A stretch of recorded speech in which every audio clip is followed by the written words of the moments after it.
The debauchery rolls on. You're listening to The Men's Room with Miles and Thrill. 99.9 KISW. Categories: interior decorating on profile. This we had a Florida woman who was arrested, and she had something hidden there in her skin whistle, but it fell out as she was being booked. Yeah. Question is, was it a gun, fentanyl, cocaine, or cash? And that's a very question that I posed to you, gentlemen.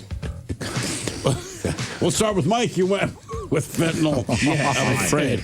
Come on. Skin whistle? Yeah, not fentanyl. Damn it, man.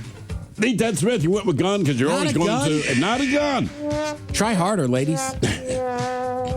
Miles, you went with cocaine. I did. All right. That is correct. Yeah. Didn't even know it was there. How about You didn't that? know, huh? Didn't even know. It's falling from It the just sky. fell out. She's like, oh, It man. was somebody else's hiding place. How about Because that? when I have sex, men hide their drugs in it. Paris Hilton's. Now, for all TV news all the time, it's time for TV Time with Tia. And now, because your pathetic life is confined to countless hours in front of a talking box, the Men's Room presents TV Time with Ted. All right. Did anybody in here besides me watch Yellowstone? No. No. What about Landman? No, it's Billy Bob Thornton. Yeah. What about Lamb Man? Lamb, I would watch, but no. Man. Lamb Man. The mint jelly. All right. Well, both those shows were created by Tyler Sheraton. He also wrote The Madison. So basically, I was watching an interview with him, right? All right. So first, he was an actor, and he was on Sons of Anarchy. All right. And then after like the second season, he was saying, he's like, well, I'm not coming back because you guys pay me like scale. Sure. He's like, I'm looking at the other actors, like the star, they're making this much money. He's like, I'm in the show a lot. And he said he starts looking around and seeing the people making the real money were like writing the shows or whatever. So that's how he starts writing shows. Now, listen, I like Yellowstone. I like Landman. I know people have made it kind of political. It doesn't have to be. It doesn't have to be. That is But not- people do. Right. The only thing I will always say about Yellowstone is that people miss the goddamn point. A lot of that show was about saving the Dutton Ranch and not having development. Right. And then all these people saw the show, and now they all moved to Billings. And it's like... The people that actually live there are like, guys. Just want to get away from it. Right, like that was great. That was kind of the show. There's a very good Instagram account. What's it? Hipsters of Billings. Hipsters. And look, I'm not a cowboy. I have a cowboy hat, but I don't fiend being or fake being a cowboy. We know. Right. And if you do it terribly. Yeah. Yeah, I'm Like a cowboy. Well, when I was in Portland, I was wearing my poncho shirt and my cowboy hat, and this woman was talking to me. She's like, "You must have been to the country show." And I was like, "What's that, ma'am?" And she goes, and she's like all dressed up in cowgirl gear. She's like, "Aren't you here for the concert?" And I literally turned to her and went, "I'm just cosplaying a cowboy." Oh. Was she disappointed? You folded that easy, Ted. Well, she also had a boyfriend, so I was like, "There's no reason to keep faking it." Oh. Right? But she can't. So why were you dressed as a cowboy? I wasn't. I just had on like a polo, a poncho, like button up that's burnt orange, like Texas. Okay. Then my cowboy hat, but I was sitting at a bar, so they couldn't see that. Like I'm just wearing shorts and Air Maxes. Like I'm not wearing boots. Right. So they just came over, and I was kind of, I'll just say altered. So I just kind of went, "Ma'am." And Oh my God. Right. And I got in one more like cowboy term, and then she really got into it, like. Me and my husband or boyfriend, I was like, I'm just cosplaying. How'd he lasso you there, Philly? Basically, right? Hey there, Buttercup. That's right. So anyhow, he wrote these shows, and people get on him or whatever. But he just said he doesn't care about winning Emmys. He'd rather tell heartfelt stories. He says, I'm pretty common, and I like to tell stories that common people are going to understand. That's most of America. My goal is to sit somebody on their couch and move them, make them think, make them laugh, scare the crap out of them, excite them. That's what I want to do because that's what I want from a show. So I He's obviously done that. Yeah. He's done a great job. Yellowstone was great. I mean, when it got towards the end, like any show, it gets a little ridiculous. Of course. Also, I like that he just blatantly talks about he rage baits his critics. I don't care what they think. It annoys the crap out of me. I don't care. F them, honestly. Go. All right. Good for Yeah. him. Honestly, that's what your art should be. You make it for yourself. Make it something that you're going to enjoy, something that entertains you, and then put it out there. And if the other people enjoy it, bam, there you go. Well, that's what you can always tell. Because like I said, in October, they'll start releasing all the movies they hope get nominated for Oscars, right? That's just time and it's tradition. But it always amazes me how many directors and or actors get pissed that the movie didn't get nominated. Like, that's why you're making the movie? Like, why don't you do it for joy? You might be surprised how people respond to it. Put your passion into it. Well, the other problem is that, again, outside of sports, almost any award is kind of objective. It absolutely. You know what I mean? It's up to these people to decide whether you're art or this or that, or you know what I mean. Like I still think the Oscars should have a comedy category. 1,000%. You know, Absolutely. but they don't. I mean, it's like you look at The Rock. Like that's a very successful movie star. He's not in stuff that's gonna. Actually, I really liked Smashing Machine. Smashing Machine, and critics liked it. Just people just didn't like it. Sure. So like, right, like he's probably never gonna win an Oscar, but it's like the guy banks. You know, people go see his movie. But like in the world of Rotten Tomatoes, right? A lot of times you see the critic review, like 25%. Audience review is 87%. If I'm a director or actor, the audience is what I care about. And there's nothing against critics. You have a job to do. We understand them, but you're wholly irrelevant to an enterprise that's out to make money, right? So Star Wars got panned by critics, and maybe it hurt George Lucas's feelings, but now he owns the world that you live on. So it's like, look, if I'm on that, like, I don't care what the critics think. You care what the audience thinks because you're making whatever you're making. Yeah. For the audience. But also, if you're a critic, okay, your job is to be critical of someone else's art. Sure. You're not making art. Right. You're So just so the person who makes the art, one way or another, they should feel good about themselves because someone cares enough to think it's important enough to judge critique what it. they do. Yeah, that's true. That's You know? true.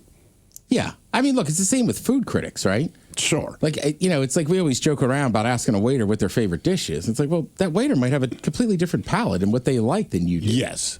You know? But I get it. People ask. But yeah, but food critics sometimes, it's like, you know, if you want to go eat at La Fonte's, Yeah. go ahead. They're grilled scallop. They know how to cook. It's not freaking hard. Jesus Christ. Yeah, there was a restaurant on Capitol Hill I went to once, and everybody kept raving about it and stuff. And I was like, it's good. They charge you $25 for 3 whole chicken wings. But I think sometimes that's up. It must be good. Better have been Dunk. It wasn't. Oh. You could see it in my body language and hear me saying, like, I was like, all right, I don't get it. Whatever. Whatever. Was it a one-page menu? It was. Yeah, Of course, That's when yeah. you know. The only good thing is the guy that makes the burgers, my brother's friend, my friend too, James, he was with us. Okay. Yeah, played credit card roulette, and he got it. Oh, Thrill, Miles, what? you got World Cup fever yet?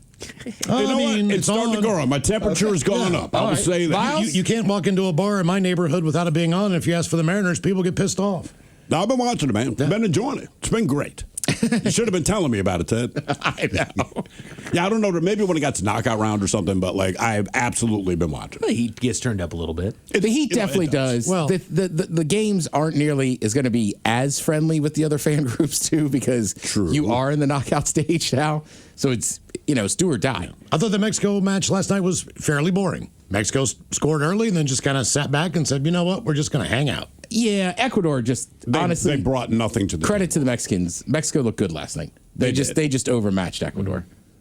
That's what I saw. And I showed Ecuador, up. well, one, Ecuador just could not pass. And Mexico, I feel like, and within 10 minutes, Mexico said they can't, or they're lazy with passing. That's the way to put it. It's not a lack of accuracy, it's a lack of urgency. Mexico cut off like every freaking pass they had. And that's when I started saying, this game's going to go out of hand when you can't just pass the ball. And these are routine passes. And Estadio Azteca in Mexico City is one of the most just daunting places to go and play. I think Ecuador would agree with that. Right. As Americans, we know that because we got to play them in Gold Cup and all Sure. these, World Cup qualifying.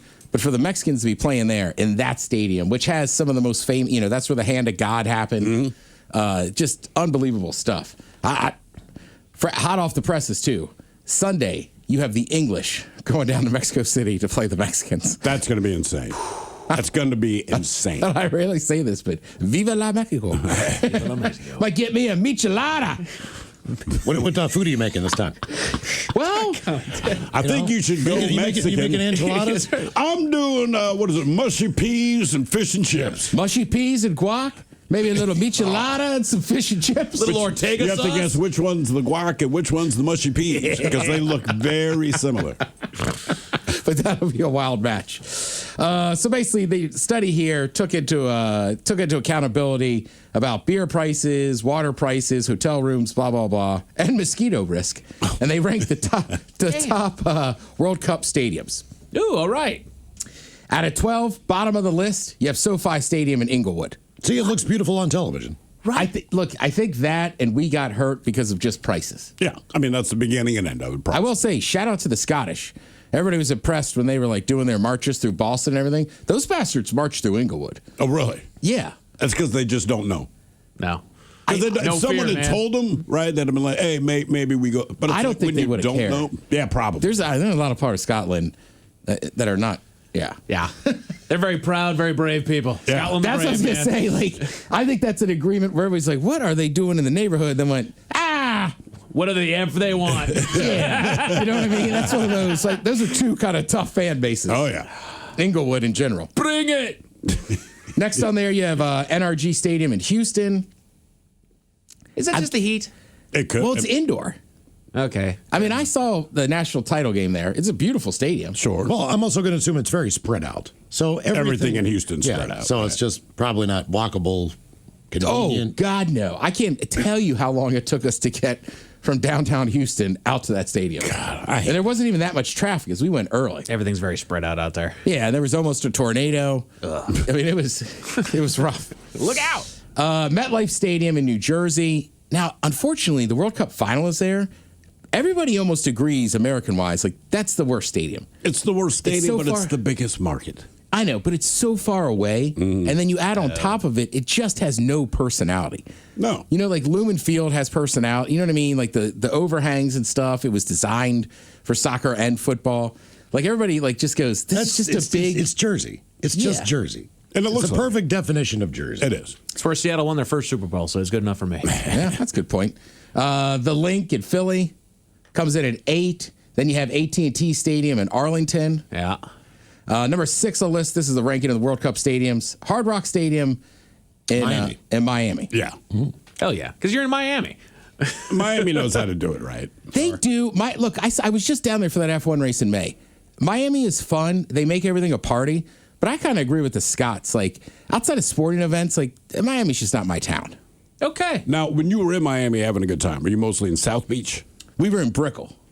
I don't know where that is. Brickell's kind of like the second, like, if South Beach is like the main hotspot, Yeah. Brickell's like the second big one. Okay. I mean, So that you're makes kind of sense. in a little bit, but like, for instance, like Salt Bay has a restaurant there. I got you. But it's like we always say, people, what they picture Miami, that is South Beach. Miami is Detroit with palm trees. Yeah. I will say the race was awesome, and it's by the stadium, and they do a good job because you can walk through the paddock. But the coolest thing was McLaren did like a free event down on the waterfront in Miami Gardens. That was so cool. All right, then you have Levi Stadium in Santa Clara, I can't believe it's that high. home of the Super Bowl champs, Seattle Seahawks. I'm surprised they let him play down there, man. You know, the electric current out there is going to disrupt the players. Yeah. Then Lumen Field in Seattle. We come in 4th. I thought we'd be number 1. But we're ahead of San Francisco, so I'm happy. We always are, Mike. Ayo. Then you have Mercedes-Benz Stadium in Atlanta, Georgia. That's got to be prices. Well, it's a nice stadium, but that one ranked up high. All the World Cup, they're just like, Atlanta, we can afford Well, stuff. Atlanta does a new stadium every 3 years. That's so it better be another- nice. yeah. But hey, now the here's Chick-fil-A's one- open. Here's one that boggles my mind. Arrowhead. Really? Number 2. Listen, the stadium, when you're inside, I thought was cool. It is not close to a goddamn thing. It But is the not close environment to during a any- Chiefs game is awesome. So I got to imagine that if you get enough fans all together cheering for the same thing, And it's loud. They're the one that beat us for the volume. So, And it's massive. The price, it's Kansas City. It's got to be cheaper. dude, yeah. And then number 1, they put Gillette Stadium up there in Foxborough. okay. All right. Home of the Patriots. Yeah. I don't know what anybody else is doing tonight. I'm going to watch this Bosnia-Herzegovina. Are they country. playing tonight? They are. They're playing a little country called the United States of America. Very good. Thank you, Tim. We appreciate it. You're listening to the Men's Room.